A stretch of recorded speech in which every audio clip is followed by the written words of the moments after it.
Ayan, good morning po sa ating lahat. Mag-start na po tayo ng ating worship service. Then, ang ating call to worship po is matatagpuan po sa Psalms 34, 1 to 11. It says po, I will extol the Lord at the times His praise will always be on my lips. I will glory in the Lord. Let the afflicted hear and rejoice. Glorify the Lord with me.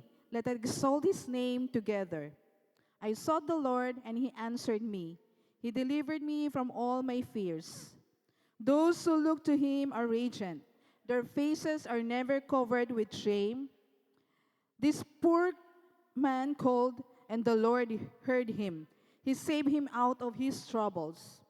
The angel of the Lord encamps around those who fear Him, and He delivers them. Taste and see that the Lord is good. Blessed is the one who takes refuge in Him.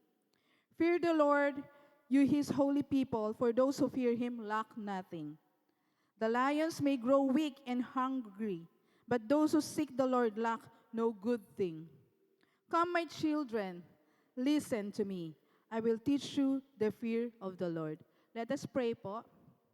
Heavenly Father God, thank you po sa pagkakataon nito, O Lord God, na dinako niyo po kami sa inyong banal na tahanan, Panginoon. Ama, nagpapakumbaba kami sa iyo at humihingi kami ng inyong banal na presensya. Kami iyong patawarin sa mga gawa namin na mga pagkukulang, sa aming mga kahinaan, sa aming mga naisip na hindi karapat-dapat sa iyo, Panginoon. Pakalinisin po kami, Panginoon, Ama, at pakadilisayan aming puso't isipan at, Panginoon, maging karapat-dapat kami humarap sa iyong banal na trono, Ama. Ama, samahan po kami sa sandaling ito, sa araw na ito, O Lord God, upang purihin ka, dakilain ka at sambahin ka, Panginoon. Dinadalangin namin, tinataas namin sa iyo ang aming pananambahan ngayon na ikaw po manguna, Panginoon. Ikaw po, Panginoon, ang inyong banal na Espiritu, Panginoon, ay samahan kami sa inyong pagpupuri sa iyo, Panginoon. Panginoon, dinadalangin din po namin ang mga kasamahan namin na ongoing pa po papunta rito sa church na ito, O Lord God, na sila yung gabayan at protektahan, Ama. At ngayon, Panginoon, samahan kami ng iyong mga anghel sa patuloy na pagpupuri sa iyo at papasalamat sa iyo, Panginoon. Lahat ng ito, Panginoon, inaalay namin sa iyo, itong aming samot dalangin sa inyong matamis sa pangalan ni Jesus na aming tagapagligtas. Amen. Patuloy po tayo magpuri sa Panginoon. Bibigyan po natin ng oras po si Tita Dory para magbigay po ng testimony po sa atin. Ay, welcome po muna natin pala si Tita Dory. Galing po siya sa US, ha? Pasensya na po. Ayan. Ayan, kung medyo natagalan po sila sa US, ang babakasyon lang po sila ng 2 weeks. And ayan po, kaya magbibigay po siya ng testimony po sa atin.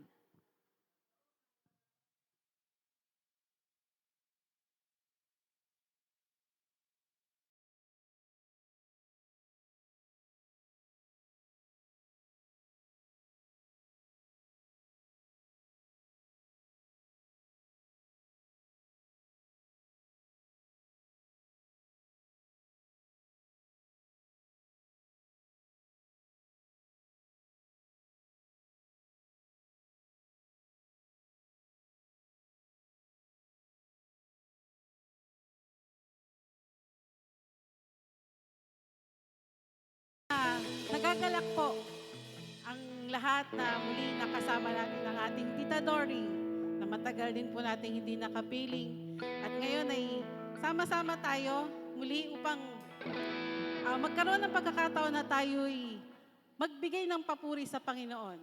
Tayo ay umawit sa Kanya, tayo ay magpuri para sa ating Panginoon. Kaya naanyayahan ko po ang lahat na tayong lahat ay sama-samang umawit at magpuri sa Panginoon. Palakpakan po natin ang Lord.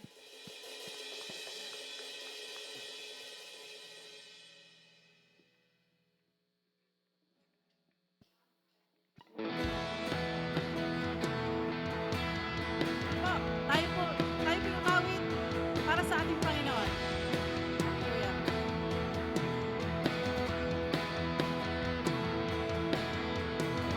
My Savior, Redeemer, lifted me from the miry clay.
from the miry clay.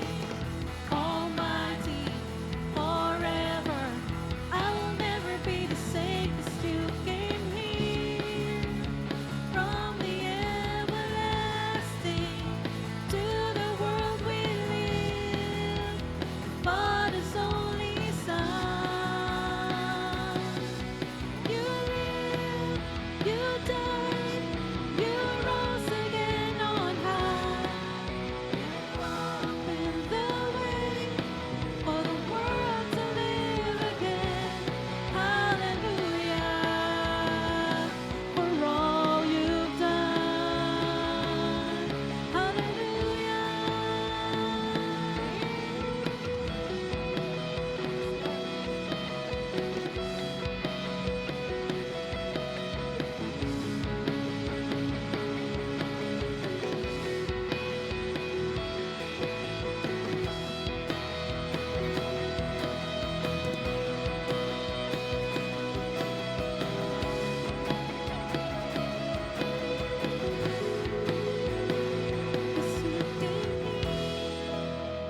From the everlasting to the world we live, Father's only Son. 'Cause you came here from the everlasting to the world we live, Father's only Son. You lived, you died, you rose again on high. You opened the way for the world to live again. Hallelujah, for all you've done. You lived, you died, you rose again on high. You opened the way for the world to live again. Hallelujah, for all you've done. Hallelujah, for all you've done. Hallelujah, for all you've done.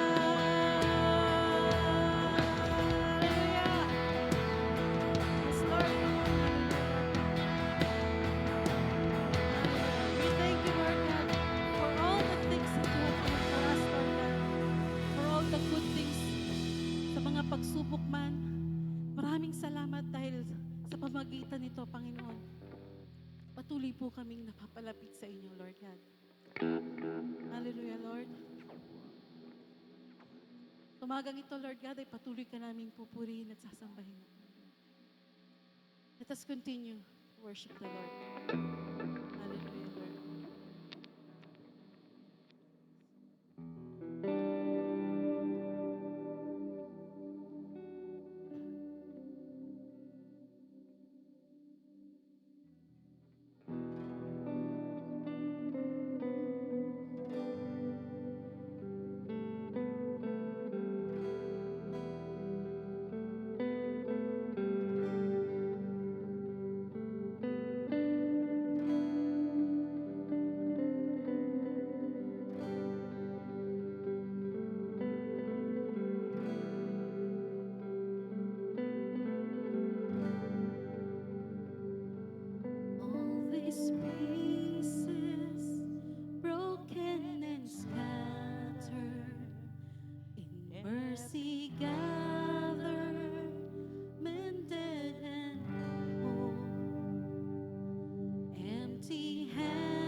patuloy po nating awitan ng Panginoon.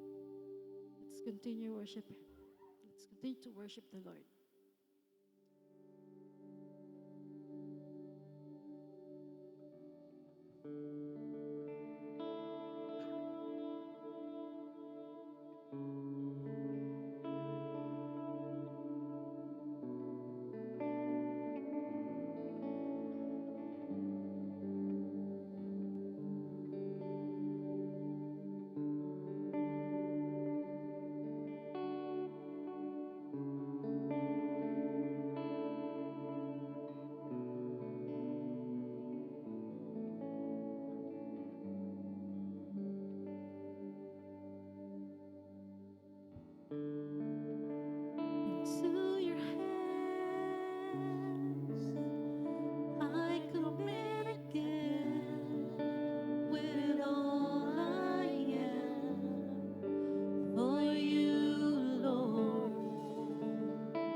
patuloy na dumulog sa presensya ng Panginoon. Ama naming Diyos, kami po ay nagpapasalamat na naririto kami, O Diyos, at pinagpapalan niyo ng patuloy ng iyong pagmamahal, ng iyong kabutihan, ng araw-araw na biyaya sa aming mga pangailangan, sa kalakasan na aming kinakailangan sa araw-araw. O Diyos, pinupuri ka namin dahil narito kami bilang isang katawan. We thank you, Father, because you are not just good, you are not just loving, but you are all powerful to make things happen for our own good. We praise you because not only do we experience your goodness every day, not only do we experience your love, you also allow us to participate in your kingdom. And the goodness that we have from you, the love that we receive, flow through us and to others. So we continue to offer ourselves to you, Father.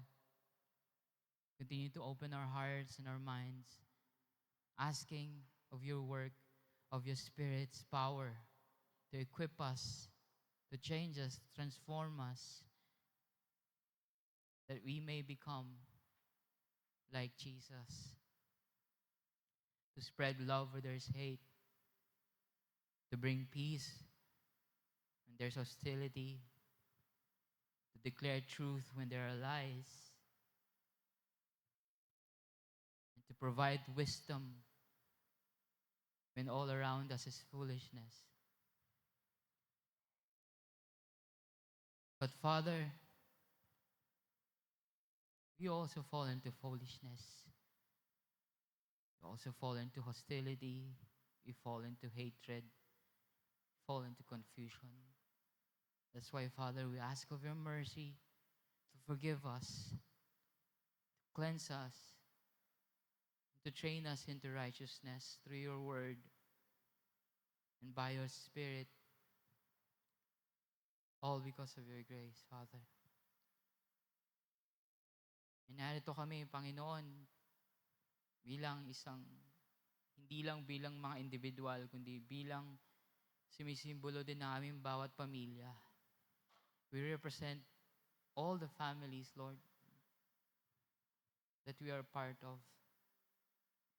Pagpalain niyo po ang bawat membro, ang bawat kasama namin sa aming mga tahanan. Pagpalain niyo po ang bawat pangangailangan namin, O Diyos, sa araw-araw. And may you also bless, especially the relationships that bind us.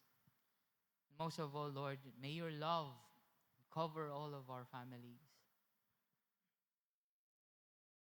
That it will also cover all failures, all weaknesses, all confusions and misunderstandings. That there will be reconciliation, there will be understanding, there will be unity and love in our hearts, in the hearts of our homes. Father, we also lift up to you our church sa pagpapatuloy namin ng pagsulong na iyong kaharian, hindi lamang sa aming mga gawain, hindi lamang sa aming mga pulpito, hindi lamang, O Diyos, sa aming mga group chats, o kahit, Panginoon, sa aming mga prayer time, na may bahagi ang aming mga natutunan, aming mga naranasan, iparanas sa mga aming nakakasalamuha, kakilala man o hindi, na sa buhay namin at sa mundong ito naghahari ang Panginoong Hesus, na sa ilalim ng kanyang paghahari may habag, may pagmamahal, may kapayapaan, may pag-asa, may kalakasan, may sigla, sa kabila ng mga nangyayari sa buong mundo, sa aming kapaligiran at kahit sa loob ng aming mga puso. Kabaliktaran ng iyong inaalay, O Diyos. Kabaliktaran din ng mga ipinagmamalaki ng mga naghahari-arian na sa kanila, otoridad, kapangyarihan at kayamanan sa inyo, inialay ninyo ang inyong buhay upang kami, Panginoon, ay makaranas ng walang hanggang buhay, walang hanggang pagmamahal at kapatawaran sa ilalim ng iyong paghahari. Kaya o Diyos, bilang isang simbahan, patuloy niyo po kaming pagpalain sa aming mga pangailangan, palakasin ng aming mga gawain, at pagpalain ng bawat membro upang kami o Diyos ay sama-samang magpuproclaim, Panginoon, magdedeklara ng inyong paghahari, ng inyong katotohanan, ng inyong pagmamahal sa aming mga paligid, sa aming mga komunidad, sa aming mga pamilya, kung saan niyo man kami dadalhin, O Diyos. Lord, we lift up to you every inch, every area, every corner of this world, that all may bow down to the name of Jesus, that all may declare that Jesus Christ is Lord, and that you may enable us, Lord, to participate in this kingdom work by your grace alone. Father, we come before your presence today. May we hear your gospel. May we hear that Jesus is King. May you empower us, we, your citizens of your kingdom, we, your family, we, your people. Father, speak to us this morning. This we pray in the mighty name of Jesus. Amen and amen.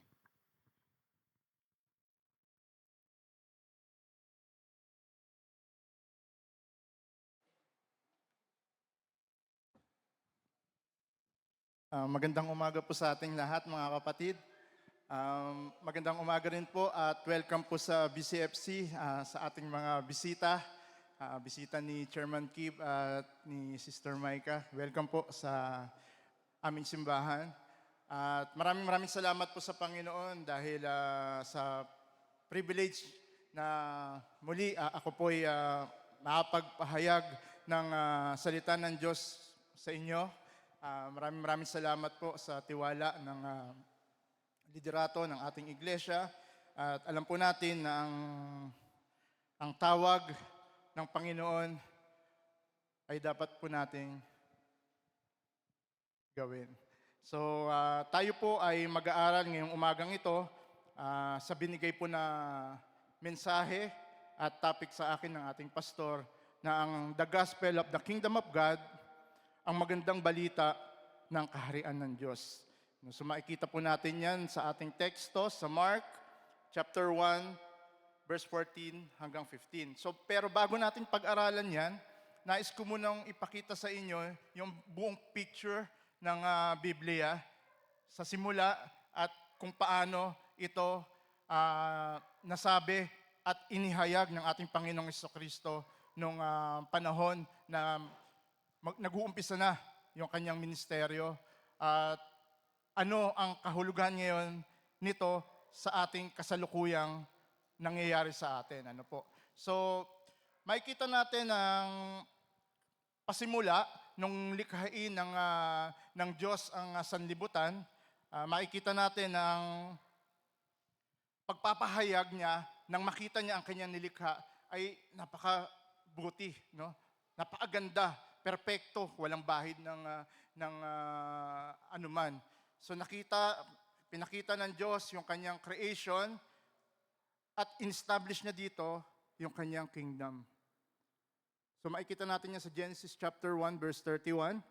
God saw all that He made and it was very good. Makita niya, no? Actually, yung tao, kanyang ginawa ito sa ayon sa kanyang imahe. So after nun, so mapayapa ang kanilang buhay sa Garden of Eden, and then nagkaroon ng rebellion doon sa kaharian ng Diyos. No? So nagkaroon at pumasok ang pagkakasala. So makikita natin na nagkaroon ng rebellion sa kingdom ng Diyos. Ito yung pagkakahulog ng tao sa kasalanan. So nagkaroon ng pagsuway, no? Ano po, dahil meron siyang instruction sa tao na ginawa niya, ngunit nagkaroon ng pagsuway at nagkaroon ng rebellion against God, against kingdom of God. So ano naging kapalit noon? Makikita natin, pagkatapos ng pagkahulog ng tao, ang kaharian ng Diyos sa lupa ay nagkaroon ng malaking pagbabago. No? So, nung una, nung pagka-create na nakita niya maganda, mabuti, no? Actually, lahat ng provision nila, Adan, ay binibigay ng Panginoon at makikita lang nila, makukuha nila sa kanilang paligid. Ngunit nang sila ay magkasala na, ang sabi ng Diyos, kinakailangang magpakahirap ka ng gusto para makakain hanggang sa bumalik ka sa lupa na iyong pinagmulan dahil sa lupa ka nagmula, sa lupa ka rin babalik. Ano po? Alam nyo, itong talatang ito, madalas kong naririnig ito pag ililibing ng tao, ano, no, sa mga pag ibababa na sa 6 feet under, no. Sinasabi ng mga pastor, dahil sa lupa ka nagmula, sa lupa ka rin babalik. So anong nangyari sa tao? Nagkaroon sila ng kamatayan. No? Yung mabuti na ginawa ng Diyos, dahil sa kanilang rebelyon, nagkaroon ito ng kamatayan. Yung relasyon na maganda ng tao at sa Diyos, nagkahiwalay. Dahil ang Diyos ay banal, ang Diyos ay nagkaroon ng pagkakasala. So nagkaroon ng rebelde sa kingdom ng kaharian ng Diyos at nagkaroon ito ng pagbabago. Pero take note mga kapatid, yung kaharian ng Diyos, nagkaroon ng pagbabago, hindi nawala. Ang mundo ay naging isang rebelyong teritoryo at hindi na direktang sumusunod sa kalooban ng hari, sa kalooban ng Diyos. Si Satanas na ang tinawag na Diyos ng mundong ito. So 2 Corinthians chapter 4, verse 4, dahil ang mga sistema ng mundo ay naging makasalanan. After nung fall of man, dire-diretso na ang pagkakasala ng tao. Nagpatayin mga magkakapatid. Dire-diretso na sila, tuloy-tuloy na ang pagkakasala. Hanggat sa nagkaroon na sila ng iba't ibang mga Diyos-Diyosan. Ano po, yung sila'y malaya na gumawa ng kanilang nais, ng kanilang nais gawin ng kanilang pagkatao. Yung nature ng kanilang pagkatao dahil sa pagkakasala. Hindi tumigil ang Diyos sa pagiging hari para sa kanila. Kumikilos siya para bawiin ang kanyang nilikha mula sa kapangyarihan ng kasalanan at kamatayan. Hindi natigil ang ating Panginoon doon, hindi siya naging talunan. No, after nung magkasala ang tao, hindi siya tumigil. Anong ginawa ng Diyos? Ang hari ay pumili ng tao at bansa upang ibalik at ipahayag ang kanyang kaharian. Pumili siya ng tao at bansa no, para ipanumbalik ang kanyang kaharian, yung nawalang, yung nasirang ng tao. No? Dahil nagkaroon ng kamatayan na ang tao. Imagine, no, sabi nga gano'n sa pinag-aralan namin last Thursday sa equipping session, sabi nga gano'n, nasa garden na sila, nasa hayahay na nabuhay, nasa masarap na, lumabas sila papuntang wilderness. Ano ba meron sa wilderness? So andun na lahat ng mga hindi na inaasahan, mga pagsubok, mga anumang mga bagay na meron po doon. Dahil napahiwala yung tao sa Diyos. Pero hindi tumigil ang Diyos sa kanyang pagiging hari, kumilos siya at pumili siya ng bansa at tao upang ibalik at ipahayag ang kanyang kaharian. Nagsimula ang plano ng Diyos na bawiin ang kanyang kaharian sa pamamagitan ng pagpili niya kay Abraham at sa bansang Israel. So dito sinimulan ulit ng Diyos yung kanyang kaharian. At ito'y may pangako. No? Take note mga kapatid, ito'y may panangako. No? Ito'y may katuparan dun sa pangako na yon. Na sa pamamagitan ni Abraham, dito magsisimula ulit ang bayan ng Diyos. Sa kanyang lahi, pagpapalain ng lahat ng bansa, ang Diyos ay maghahari sa pamamagitan ng kanyang tipan. Kung makikita natin, babalik tayo sa mga kapatid sa Genesis chapter 3, yung pagkakahulog ng tao sa kasalanan. Bago yun, makikita natin yung biyaya kaagad ng Panginoon at yung provision niya. Ano po? Ito yung tinatawag ng mga ibang mga theologian na first gospel, no? sinabi dito na meron dudurog sa ulo ng ahas. At yung ahas na yun tutuklaw. Sabihin, magkakaroon ng kamatayan, yung dumurog. Ngunit hindi lang yun ang mangyayari. After nun, yung namatay na yun ay mabubuhay. So, makikita natin mamaya sa ating pag-aaral. After nang at itinilaga si Abraham at siya'y pinagmulan ng kaharian ng Diyos sa pamamagitan ng pangako, ang linya naman ng hari at pamumuno ay nagsimula sa angkan din ni Abraham na si Judah. Pagkatapos noon, nagkaroon ng hugis yung kaharian. Take note, itong kaharian na to, ito yung tinatawag na physical na kingdom of God, no? Para ipakita niya sa buong mundo na ito yung aking mga tao, ito yung pinili ko, ito yung hinirang ko. Para dun sa darating na kingdom, inihanda ito. No? So, yung nakita nating physical kingdom na yon, parang shadow pa lang pala ng darating na malaking paghahari ng Diyos. At itong paghahari na ito, hindi lang ito basta-basta paghahari. Maghahari ito magpakailanman. No? So makikita natin sa buong picture, after ng creation, established ng Diyos yung kanyang kingdom, nagkaroon ng pagkakasala, na ihiwalay ng relasyon ng tao sa Diyos, pumili ulit ang Diyos sa kanyang bayan, establish ang physical kingdom sa pamamagitan ni Abraham, Judah, at yung hugis ng kaharian sa pamamagitan ng trono ni David. No? Ang tungkulin ni David ay maging modelo ng hari at tagapagdala ng walang hanggang trono. No? Ipinakita ni David ang uri ng haring nais ng Diyos. Bagambat si David ay nagkulang. No? Makikita natin, di ba po, siya po'y nagkasala. Ang kaharian ng Diyos ay may trono, hari at pamamahala. Ipinakita niya dito sa pamamagitan ni Haring David. At ang pangako ay humantong sa isang walang hanggang hari. Ito'y tumutukoy kanino? Sa ating Panginoong Hesukristo. No?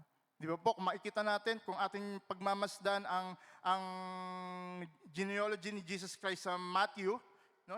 Nagsimula kay Abraham, no? Tapos hanggang kay David. Pagdating naman sa Luke, dahil kay Matthew ay ito yung nagpapakita ng tema nito at kausap niya ay mga Hudyo. Pagdating naman kay Luke, kausap niya ang kabuuan, no? Nagsimula ito kay Adan. Di ba po? Nakita na natin yung picture. Ano po? Nag-establish ng Diyos ng kingdom niya sa pamamagitan ng creation. Nagkasala ang tao. Pumili ang Diyos upang itatag ang kanyang physical kingdom sa pamamagitan ni Abraham, ni David. No? Pero hindi lang ito pala physical kingdom ang kanyang itinayo. Kung hindi, meron pang kasunod ito. Pagkatapos ni David, hindi na nawala ang kaharian ng Diyos, ngunit nagkaroon ito ng paghina, pagkakahati-hati, at pansamantalang pagkawala sa trono dahil sa patuloy na pagsuway ng tao. No? So ayun po yung impact. Ano? Dahil sa pagsuway ng mga tao, unti-unti nasira yung physical kingdom na yon na itinatag sa pamamagitan ni David. So, after nun, nagkaroon ng exile. Nasakop ang Israel at Judah ng mga dayuhang makapangyarihan. Nawasak ang Jerusalem at ang templo. Wala nang haring mula sa lahi ni David. Pag ating titignan, mukhang bigo ang pangako ng Panginoon. Ano? Pero hindi ito natatapos dito. Hindi doon nagtatapos yung pangako na yon. Ano? Physical kingdom ang nasira. Ngunit merong kingdom na mas mahalaga na darating. Sa panahon ng mga propeta, sa gitna ng pagkawasak, nangusap ang Diyos sa pamamagitan ng mga propeta. Sabi, may darating na hari mula sa lahi ni David, ibabalik ang kaharian, ngunit mas dakila at matuwid. Ang kaharian ay magiging walang hanggan. No? After nun, akala ng mga tao ng Diyos, wala na pag-asa kasi talunan na Ngunit ang Panginoon Diyos, hindi siya talunan. Mayroon palang magandang plano. No? Yung pagpili sa bansa, pagpili sa mga tao, ay magkakaroon ng kabuuan. Ito ang gospel of the kingdom of God. No, after nun, kung makikita natin sa Old Testament, pag merong itatalagang bagong hari, ito ay may messenger, merong herald, merong forerunner. No? Merong pupunta, halimbawa, sila'y natalo na yung kanilang mga kalaban, merong pupunta sa hari upang ipabalita, purihin ng Diyos at nakubkob na ng ganito. At ipapabalita rin nila na meron bagong hari na darating. Ito na yung pagdating ng hari sa pamamagitan ng ating Panginoong Hesukristo. Sabing ganon, tayo tumayo upang bigay paggalang sa salita ng ating Panginoon. Buksan po natin ang ating mga Biblia sa Mark chapter 1, verse 14 hanggang 15. Kung ating nakita, babasahin ko po siya sa New International Version Bible at sa wikang Tagalog, ang salita ng Diyos. Sabing ganon, now, after John was arrested, so ito si John the Baptist, no, nang siya'y ma-arrest, makulong, Jesus came into Galilee, proclaiming the gospel of God and saying, the time is fulfilled and the kingdom of God is at hand. Repent and believe in the gospel. Sa wikang Tagalog, nang mabilanggo si Juan na tagapagbautismo, pumunta si Jesus sa Galilea at ipinangaral doon ang magandang balita na mula sa Diyos. Sinabi niya, dumating na ang takdang panahon, malapit na ang paghahari ng Diyos, pagsisihan na ninyo ang inyong mga kasalanan at maniwala kayo sa magandang balita. Tayo po'y maupo na. Tayo po'y yumuko at manalangin at hingi tayo ng wisdom sa ating Panginoon. Ama naming Diyos, maraming salamat po sa iyong salita na aming pag-aaralan. Salamat po, Panginoon, dahil hindi po ito aksidente na aming mapag-aralan ngayon. Ngunit ito po'y nais ninyo, Lord, na ihayag at makita, Panginoon, ng bawat isa. Naway maghari, Panginoon, sa aming mga puso, ang iyong kaharian at patuloy, O Diyos, na kami po ay kumilala, tumalikod, Panginoon, sa aming mga pagkakasala at paniwalaan ng mabuting balita ng kaharian ng Diyos ay naririto na sa amin. At hindi lang naririto, ito'y maghahari sa aming mga puso, ito'y magbibigay ng transformation sa amin, magbibigay ng pagbabago, magbibigay ng pag-asa, kapayapaan, Lord. Tulad ng pangako, Panginoon, ng Diyos na kay Abraham kung paano in-establish ang kanyang kaharian, ganun din po ang paghahari ng Diyos sa kasalukuyan. Maraming salamat, Ama. Ang lahat ng ito ay aming dalangin sa pangalan ni Jesus. Amen.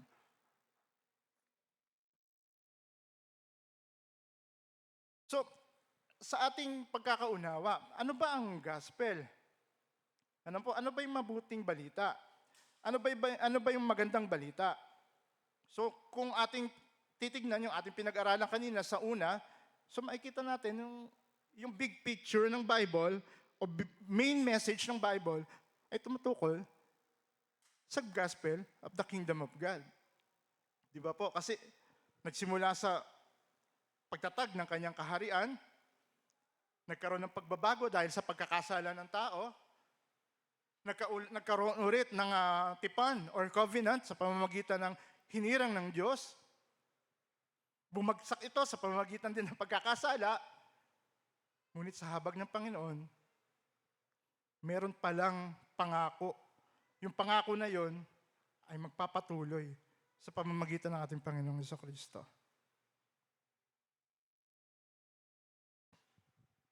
Ano nga ba ang ibig sabihin ng gospel o magandang balita? Excuse. Madalas nating naririnig, ang mabuting balita ay ito yung passport o ating daan papunta sa ating kaligtasan. Ano po? So, tama, may part yun, o hindi lamang doon nagtatapos ang mabuting balita sa paghahari ng Diyos. Hindi rin ito yung pagpunta sa langit kapag namatay na, ano po, na madalas po nating naririnig na ang magandang balita o mabuting balita ay ito yung pagpunta sa langit pag ikaw ay namatay na. No? Hindi po pala ito yung, may part ito, kasama ito, ngunit hindi po ito yung mas binagyan diin o ito yung, hindi ito yung talagang meaning ng kabuuan ng gospel. No? Kasama ito, ngunit may mas malawak pa. Ang magandang balita ay ang kaharian ng Diyos ay dumating upang sakupin ang mga kaharian ng sanlibutan ito. No? Kung makikita natin yung pinag-aralan natin kanina sa introduction, na si Satanas ang naghari sa mundo, kumalat ng kasalanan, nagat sa ito'y naging authority na sa bawat tao at bawat nation. Ano po? Ngunit, makikita natin, no, pagkatapos ng pagkakasala ng tao, ang kaharian ng mundo, mga nation o bansa, ethnics, ay nasa ilalim na ng kapangyarihan ni Satan. Sila ay sumasamba sa mga Diyos-Diyosan at si Satan na ang hari ng panahon na yun. Kaya makikita natin, no, nung bago ito nangyari, bago i-preach ni Jesus Christ, yung repent at maniwala kayo na ang kaharian ng Diyos ay malapit na, makikita natin na tinukso siya ni Satan, di ba?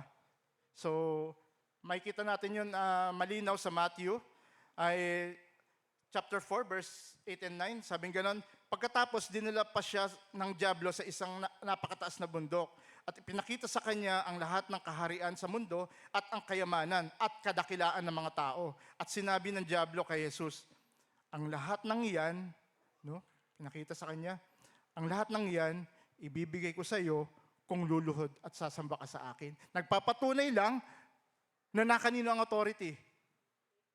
Na kay Satan, Ngunit ang mabuting balita ay malapit nang dumating sa tamang oras at malapit na, sabi nga sa Greek word noon, ay halos abot kamay na, no? Malapit nang dumating yung ang mabuting balita sa kaharian ng Diyos sa pamamagitan ng ating Panginoong Jesucristo.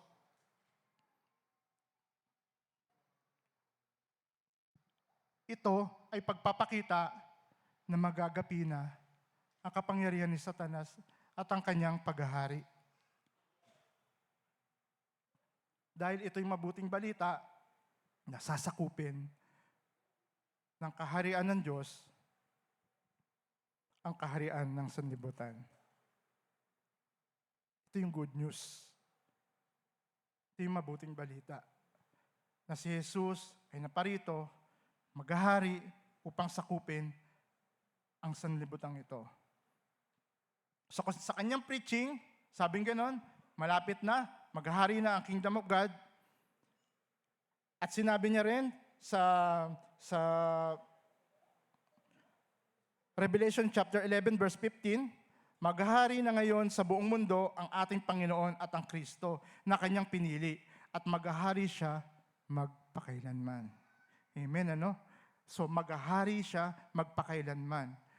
Kung yung physical kingdom, sa pamamagitan nila Abraham, Judah, David, ay nawasak, sabi ng mga propeta, nangusap ang Diyos sa mga propeta, darating yung mabuting balita, yung kaharian ng Diyos, sasakupin niya ang kaharian ng mundong ito. Ito yung mabuting balita. Dumating na ang takdang panahon. Malapit na ang paghahari ng Diyos. At ano yung patunay na yun? Makikita natin sa Matthew chapter 12 verse 28. Kanina pinipreach ni Jesus Christ, malapit na, halos abot kamay na Sabing ganun ni Jesus Christ sa Matthew chapter 12, ngayon, kung nagpapalayas ako ng masasamang espiritu sa pamamagitan ng Espiritu ng Diyos, nangangahulugan, ito na, dumating na sa inyo ang paghahari ng Diyos. No? So, kanina, nung preach ni Jesus Christ, malapit na yung paghahari ng Diyos. At sinabi niya, na kung makita ninyo akong nagpapalayas na ng demonyo sa pamamagitan ng Espiritu ng Diyos, ang kingdom of God ay dumating na. Dumating na. Ang kaharian ng Diyos ay dumating na upang sakupin ang kaharian ng mga tao. Ang kaharian ng Diyos ay dumating na upang sakupin ang buong mundo upang magkaroon ng world transformation. Ito po yung gospel. Ito po yung mabuting balita na paghahari ng Diyos. Si Kristo'y dumating na upang pagharian ang bawat puso ng tao hanggang ma-fulfill yung paghahari ng Diyos. Pangalawa, ano ang tamang tugon sa pagdating ng kaharian ng Diyos? Sabing gano'n kanina,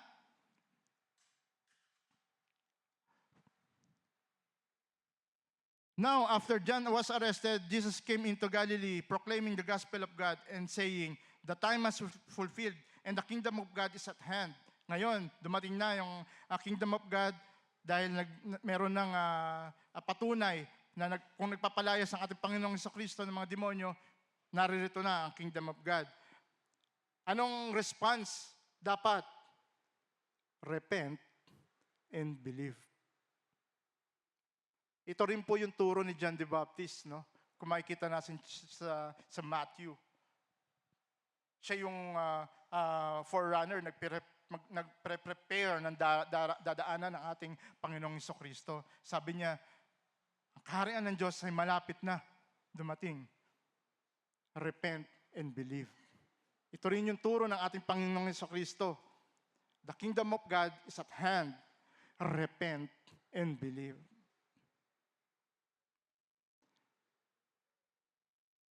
Kaya, ano ang tamang tugon, no? Magsisi. Talikuran ng dating maling pamumuhay. Pagbabago ng isip ng direksyon. Pagtalikod sa kasalanan. Pagtalikod sa sariling pamumuno. No? Kung tayo ay nagsisi sa ating mga kasalanan, magkakaroon ng transformation yan. Kakaroon ng pagbabago. Kasi si Jesus na yung kinikilala nating maghahari sa ating mga puso. Hindi na yung sarili natin ang maghahari, kundi ang ating Panginoong Jesucristo na. Hindi na yung sarili natin na naghari tulad ng paghahari ng dyablo, authority ng dyablo. Hindi na. Kasi ang kingdom ng Panginoon ay dumating upang sakupin ang puso ng tao. Kaya tayo magsisi, magbagot, malikod, at i-deny ang sarili nating pamumuno sa ating sarili. Maniwala, magtiwala at sa magandang balita, magpasakop sa paghahari ng Diyos sa pamamagitan ng ating Panginoong Jesucristo. So yung pagsisisi at paniniwala, magkasama. So sasakupin ng ebanghelyo, no? Yung authority dito sa sanlibutan ito. Unti-unting gumagalaw. Hindi mapipigilan yan. Dahil yan po ay pangako. Pangako ng Diyos. Ang bawat tao ay sasamba, luluhod sa ating Panginoong Jesucristo.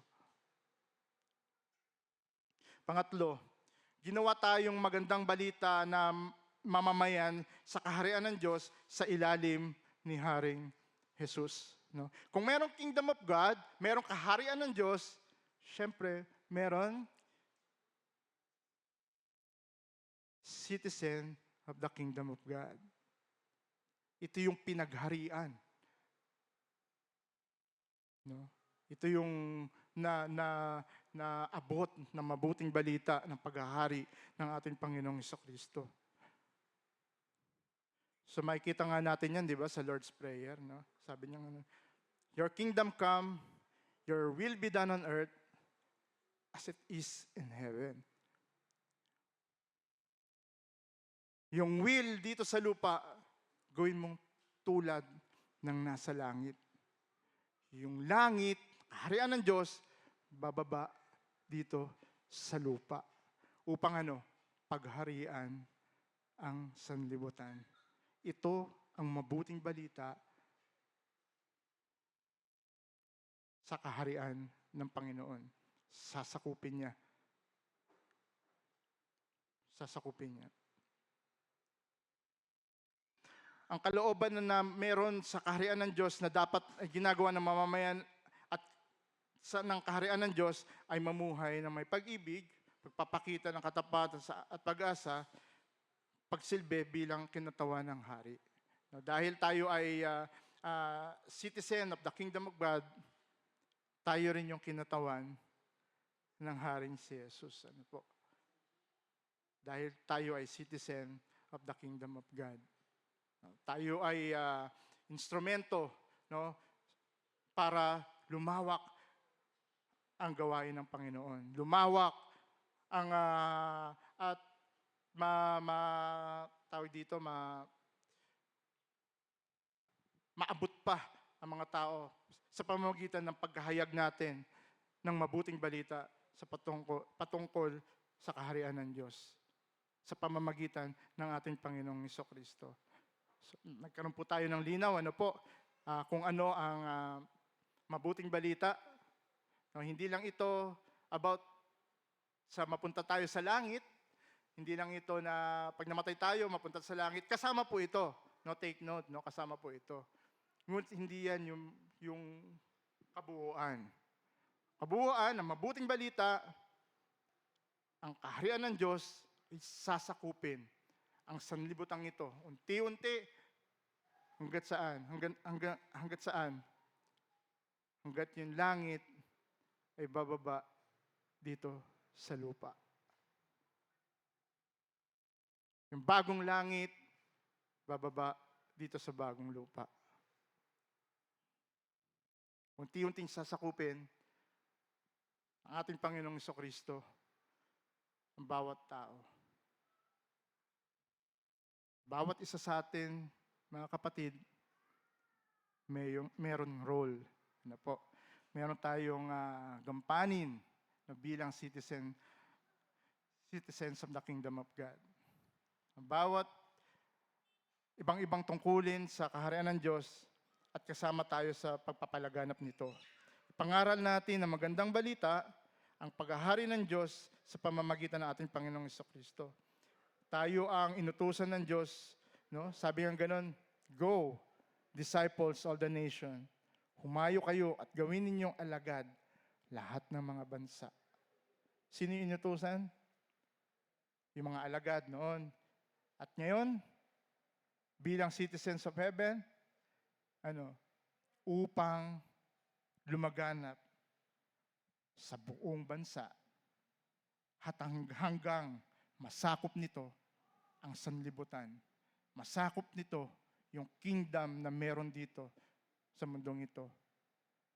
Dahil ngayon, naghahari ang ating Panginoon. Ito yung mabuting balita. Ito yung pag-asa natin. No?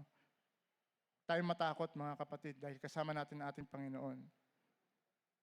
Magsisi sa mga kasalanan at maniwala sa magandang balita. Kung ito ang ating naranasan, ipangaral din natin ito. No, hindi lang sa ating pamilya, No? Ipangaral natin ito sa buong mundo, sa ating mga katrabaho, sa ating mga community, sa ating mga kapitbahay. Pangaral natin yung mabuting balita na ito na paghahari ng Diyos at maghahari magpakailanman. Hindi lang maghahari ngayon, maghahari magpakailanman. Yung pangako ng Diyos ay natupad at naghahari na ngayon at maghahari magpakailanman. Tayo ay mamuhay sa lupa bilang mamamayan ng kaharian ng Diyos. No? Sakupin natin bilang mamamayan ng kaharian ng Diyos ang mundo para sa kaluwalhatian ng ating haring si Jesus. Pamuhay, ang turo at halimbawa ng ating hari. Pamuhay na may pananampalataya, pag-asa at pag-ibig. So ito yung pag-asa natin. Naghahari na ang ating Panginoong Jesucristo. Darating, no, hindi mapipigilan, sasakupin niya. Ang sanglibutang ito, sasakupin niya lahat. Lahat ng tuhod. Walang matitirang tao na hindi masasakop ng ebanghelyo ng kaharian ng Diyos. Lahat yan. Hanggang sa dumating na yung bagong langit at lupa na paghaharian ng ating haring si Jesus. Mga kapatid, kung iba sa atin ay ngayon lang ang narinig ang mensaheng ito, ito yung time na para tayo'y mag-repent. Paniwalaan natin yung mabuting balita. Ating Panginoong Jesucristo.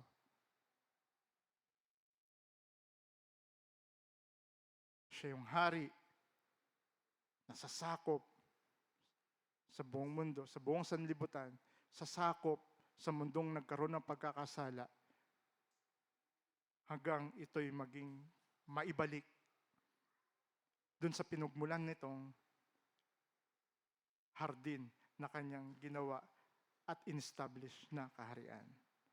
Maraming salamat po. Naway pagpalain na tayo ng Diyos sa kanyang salita.